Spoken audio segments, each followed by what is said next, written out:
item 1, which is apologies for absence. I have had notification for apologies from councillors Brownridge, Mushtaq, Jabbar and Hussain. I would like to say that this still is recessed for some members, so that's why they're not here. Item 2, urgent business. I've not received any notifications for items of urgent business. Item 3, declarations of interest. Does any member have an interest to declare in any matter on the agenda? Councillor Mohan Ali, I already have notification from you to declare an interest on item 13, and then you'll leave the room when that item is being discussed, because you're director, aren't you, on Positive Steps. Item 4, public question time. There were no questions received by the deadline. Item 5, minutes of the Cabinet meeting held on the 17th of July and 24th of July 2023. Does the Cabinet agree the minutes of both Cabinet meetings? Agreed. Brilliant, thank you. Item 6 is Revenue Monitor and Capital Investment Programme 2023-24, Quarter 1 from April to June 2023. This is Councillor Jabbar's report. Again, I'll be speaking on it in his absence. So this report provides the Cabinet with an update on our 2023-24 revenue forecast and the financial position of the capital programme. Whilst there is a range of variances, both positive and negative, expenditure on children's social care is the most significant cause of the variance, and the Council is, as you'd expect, taking action to address that. As well as action more widely across all services for the Council to review and challenge planned expenditure and maximise income, and to monitor recruitment. There's a lot to do to get the budget back on track, and the management actions will be closely scrutinised, as you would expect, by all Cabinet members, and it's expected that the adverse variance will reduce before the end of the financial year. The report also sets out the financial position of the capital programme and highlights that there are no areas of concern.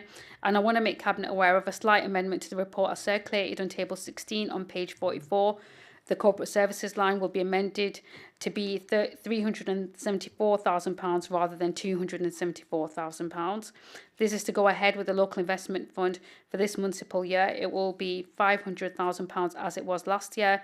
So £400,000 of that is to fund the larger capital projects in line with previous iterations of the LIF, and the £100,000 revenue funding for the FAST grants worth £500 up to £3,500, and that's to respond to needs in local area. And we know that this has been really fruitful in the last couple of years since we've done this, and it gives us an opportunity to engage with members and community groups in respective wards across the borough. The Cabinet Subcommittee will prioritise projects that will have clear local support, which can demonstrate value where there is match funding either from councillors' personal budgets or other local funding streams. The full application process, including timescales and criteria, will be shared with elected members in due course. And I do have to add on that this has to be, we have to be a lot more diligent this time round. We're in a very precarious budget situation, which means that we have to act more responsibly and make sure that any projects that are coming forward do withstand some of the measures. So does any member wish to speak on that report? No? Does Cabinet agree with the recommendations that are set out in the report? Agreed. Brilliant. So item 7 is grant acceptance, City Region and Sustainable Transport Settlement, Oldham Corridor Improvement Scheme. So this is my report. So this seeks Cabinet approval to accept £675,000 from the Greater Manchester City Region Sustainable Transport Settlement to develop a refreshed highway scheme at the Mumps Corridor. The Mumps Corridor is Lees Road, Bottom of the Moor, Huddersfield Road and Cross Street.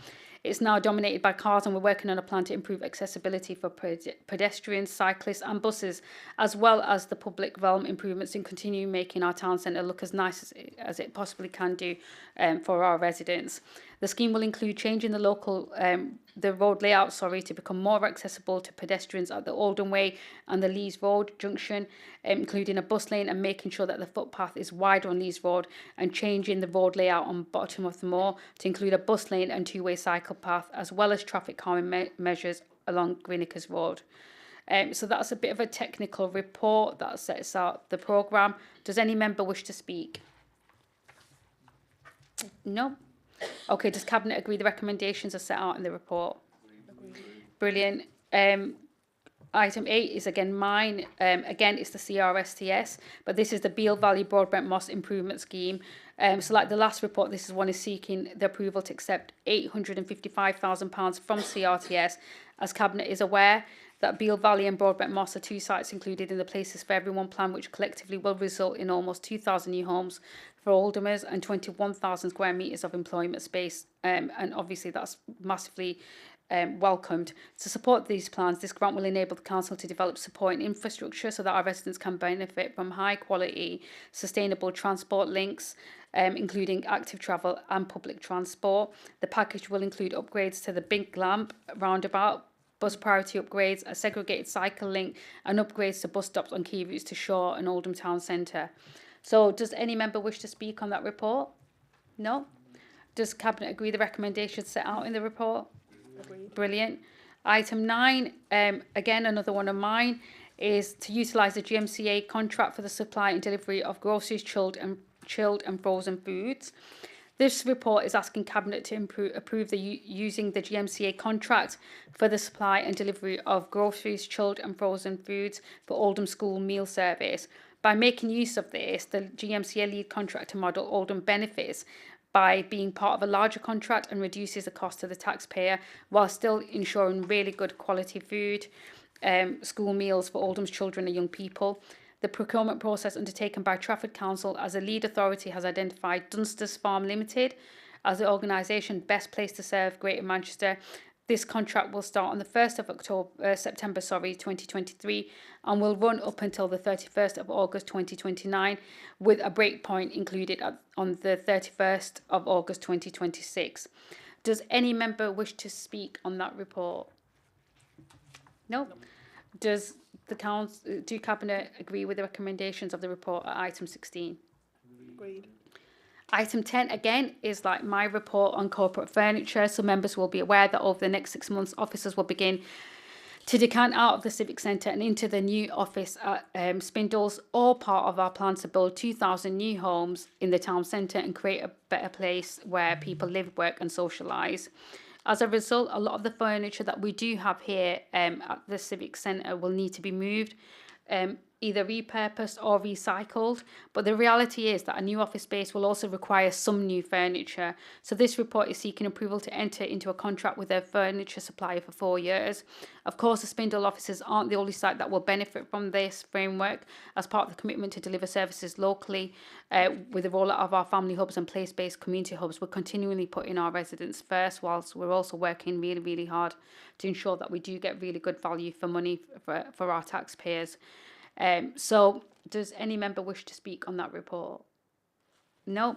Okay, the Cabinet will consider the recommendations of this report at item 16. Is that okay?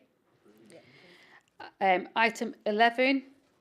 So this is the approval to delegate authority to award contract following an open tender process for advocacy services. So this is Councillor Brownridge's report, but in her absence, I'll be speaking on it.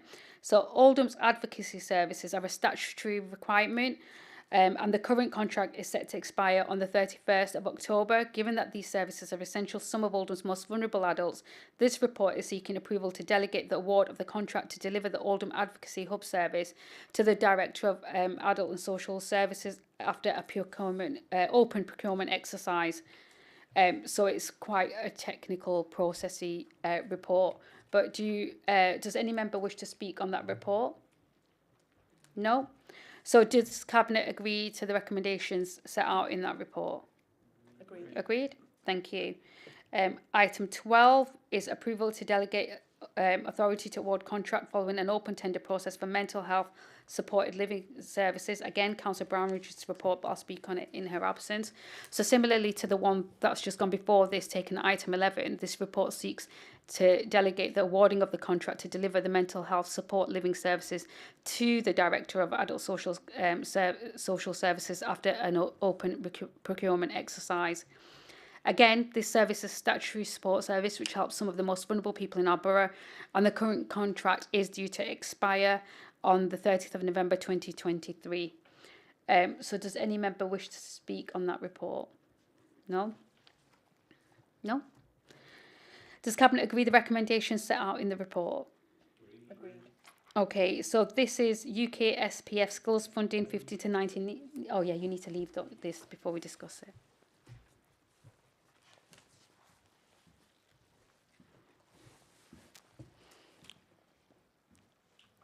Run, Council Ali. I'm only joking. So item 13 is a UK SPF skills funding to the 15 to 19-year-olds NEET. So this is Councillor Ali's report. He does have a conflict of interest as Director of Positive Steps, so he's left the room so we can discuss it. So this report is to accept a portion of the skills funding through the UK Shared Prosperity Fund via a direct grant agreement with our partners at the Combined Authority, and to secure service delivery from September 2023 to the 31st of March 2025. This grant is worth £720,000 and is to deliver services to Oldhamers aged 15 to 19 who are not in education, employment or training. The report is also seeking approval to modify the contract in place between the Council and Positive Steps to include provision the delivery of these NEET services from September to the 31st of March 2024 at a cost of £200,000. And then for 24-25 to build the activities that will be delivered in that period into a new contract, which will be commissioned in accordance with the Council's contract procedure rules with the remaining grant funding. So does any member wish to speak on that report? No? Okay, does Cabinet agree the recommendations are set out in the report? Agreed. So I think, are you letting him know he can come back in? Brilliant. So item 14 is Oldham Youth Justice Plan. This is Councillor Mushtaq's report, and I will be speaking on it in his absence. So local authorities have a statutory responsibility to submit a youth justice plan annually. This plan sets the strategic direction for youth justice, where we will be taking a partnership approach to reduce reoffending, reduce the number of first-time entrants into the criminal justice system, and to reduce the use of custody. So again, it's an annual statutory obligation. So does any member wish to speak on that report? No? Okay, does Cabinet agree the recommendations in the report, endorse the Youth Justice Plan and recommend it be adopted at full council? Agreed? Thank you. Item 15 is exclusion of the press and public. So can Cabinet move and second the exclusion?